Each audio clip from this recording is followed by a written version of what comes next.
Praise the lord. ప్రతిరోజు పరిశుద్ధాత్మతో కలిసి నడవండి అనే కార్యక్రమం ద్వారా మీ అందరికీ కూడా మా ప్రేమపూర్వకమైనటువంటి శుభములు తెలియపరుస్తుంటున్నాను.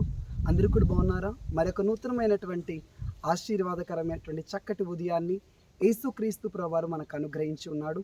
ఇందును బట్టి ఆయన పరిశుద్ధమైన నామానికి మహిమ ఘనత ప్రభావములు కలుగునుగాక.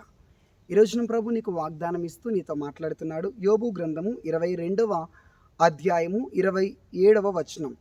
నీవు ఆయనకు ప్రార్థన చేయగా ఆయన నీ మనవి ఆలకించును. ఆమేన్.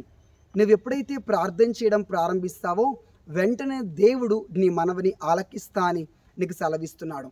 ప్రార్థన అనేది ఒక క్రైస్తవునికి ఊపిరి. నువ్వు ప్రార్థన చేస్తేనే నీ ఆత్మలో జీవం ఉంటుంది, నీ ఆత్మలో ఉజ్జీవం ఉంటుంది. మీ ప్రార్థనయే మీ ప్రతి పరిస్థితులను మార్చివేస్తుంది. మీరు మొదటి జామున లేచి ప్రార్థన చేయడం ఆరంభించండి. ప్రతిరోజు ఉదయము, మధ్యాహ్నము, సాయంత్రం మీకు ఎప్పుడైతే కుదురుతుందో 1 గంట ప్రార్థన చేయడం ప్రారంభించండి. మీరు ప్రార్థన చేస్తుండగా దేవుడు మీ మనవి ఆలకించి మీరు అడిగిన ప్రతి వాటికి కూడా జవాబును పంపబోతున్నాడు, సమాధానం పంపబోతున్నాడు. తీవ్రత కలిగి ప్రార్థన చేయండి, గంటకు ప్రార్థించండి. అప్పుడు మీ ప్రార్థన ద్వారా మీ చేతులకు వేయబడిన సంఖ్యలు తెగిపోతాయి. నీ కుటుంబానికి ఉన్న ప్రతి బంధకములు కూడా తెంచివేయబడతాయి. నువ్వు ప్రార్థన చేస్తుండగా నీ ప్రార్థన పరలోకానికి ఒక ధూపం వలె, ఒక పొగ వలె వెళ్ళి దేవుని హస్తమును కదిలిస్తుంది.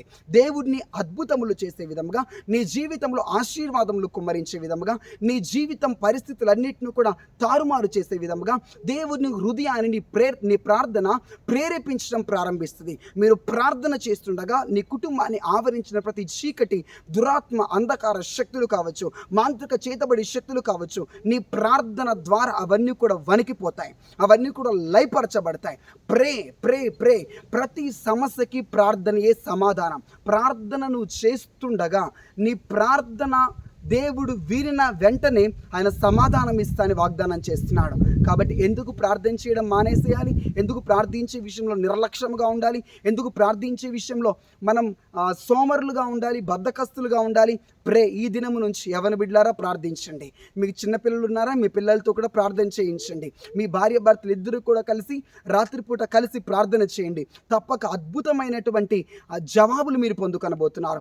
ప్రతి ఆశీర్వాదం పరలోకం నుండి మీకు పంపబడినప్పుడు ఆ ఆశీర్వాదాన్ని ఈ లోకంలో ఏ మనుషులు కానీ, ఏ దొంగ కానీ, ఏ సాతాను కూడా వాటిని దొంగలించలేడు. కాబట్టి ప్రతి ఆశీర్వాదం పరలోకం నుండి మీరు పొందుకోవాలి అంటే, ప్రతి దీవెన దేవుని చేతుల్లోంచి మీరు పొందుకొని అనుభవించాలి అంటే మీరు ప్రార్థన చేయండి. మీరు కుటుంబముతో కూడి ప్రార్థించినప్పుడు కుటుంబంలో అద్భుతాలు జరుగుతాయి. భార్యాభర్తలుగా కలిసి మీరు ప్రార్థన చేసినప్పుడు మీ భార్యాభర్తల జీవితంలో దేవుడు లెక్కలేని ఆశీర్వాదములు, మేలులను కుమ్మరిస్తాడు. బిడ్డలు కలిసి, పిల్లలతో కలిసి మీరు ప్రార్థన చేసినప్పుడు మీ బిడ్డల భవిష్యత్తును దేవుడు ఉన్నతముగా, దీవెనకరంగా మారుస్తాడు. యబ్బేజు వలె దేవుడు మిమ్మల్ని కూడా మీ సరిహద్దులను విశాలపరిచి మీ కుటుంబంని ఆశీర్వదించి తన చేతిని మీకు తోడుగా ఉంచి మీరు అడిగిన ప్రతి మనవిని కూడా ఆలకించి ఏ కీడు మీ జీవితంలో రాకోకుండా దేవుడు మిమ్మల్ని కాపాడుతాడు. కాబట్టి ప్రతిరోజు కూడా కుటుంబంతో కలిసి ప్రార్థించండి, ఒంటరిగా ప్రార్థించండి, ఉపవాసం ఉండి ప్రార్థించండి, ప్రతి క్షణం ప్రయాణం చేస్తున్నప్పుడు ప్రార్థించండి. నిత్యము కూడా మీ ప్రార్థనలను పరలోకానికి పంపించండి. ఎంత మాత్రం కూడా ప్రార్థించే విషయంలో నిర్లక్ష్యముగా ఉండకండి, సోమరిగా ఉండకండి. ప్రార్థనలో తీవ్రత గలవారే, ప్రార్థనలో పట్టుదల కలవారే మీరు ప్రార్థిస్తుండగా మీ పైన పరలోకము తెరవబడి దేవుని శక్తి, దేవుని అభిషేకం, దేవుని ఆశీర్వాదములు, దేవుని యొక్క దీవెనలు మీపైకి దిగి వచ్చే విధముగా ఉంటుంది. అటు కృప, అటు అభిషేకం మీకు ప్రభు అనుగ్రహించునుగాక. ఈరోజు దేవుని వాగ్దానాన్ని మరొకసారి జ్ఞాపకం చేసుకుందామా? నీవు ప్రార్థన చేయగా ఆయన నీ మనవిని ఆలకించును. కాబట్టి ఆయన ఆలకిస్తా అని చెప్తున్నాడు. నీవు ఆయనకి ప్రార్థన చేయడం ప్రారంభించి ఇప్పుడే కళ్ళు మూసుకుందామా?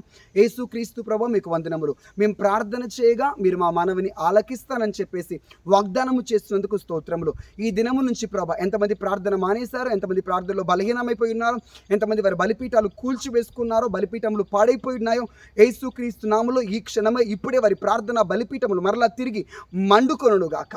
ఇప్పుడే వారి ప్రార్థన పట్ల మరలా వారికి రోషము, పట్టుదల వారి హృదయంలో కలుగునుగాక అని ప్రార్థిస్తున్నాను. వారి హృదయంలో మీరు మండించండి. ప్రార్థన ఆత్మ వారి కుటుంబంలో పనిచేయునుగాక.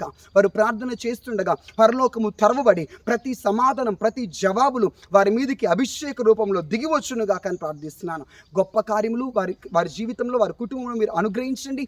వారు అడుగుతున్న ప్రతిదానికి సమాధానమును నీ చిత్తానుసారం ఇష్టానుసారంగా పంపించి వారిని ఉన్నతంగా బ్లెస్ చేయమని ఈ మాటలు వింటున్న ప్రతి ఒక్కరిపై ప్రత్యేకమైన ప్రార్థన అభిషేకం దిగి వచ్చి ప్రార్థనా వీరులుగా ప్రార్థనా పరులుగా వారు మార్చబడునుగా కానీ యేసు క్రీస్తు నామములో ప్రార్థిస్తుంటున్నాం తండ్రి. ఆమెన్.